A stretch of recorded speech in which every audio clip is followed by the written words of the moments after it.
Hi guys, welcome to my vlog. Bonding with my two granddaughters.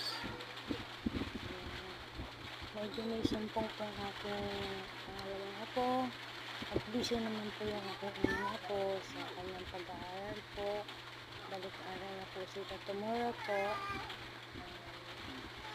Grade 2 na po ang aking panganay na apo. At excited na po siyang pumasok po tomorrow. First day of school po.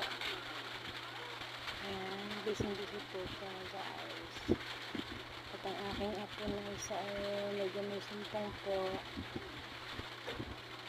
Tawa-iyak po siya guys. Ayan, busy po yung panganay ko sa ako. Sana pag-aaral po.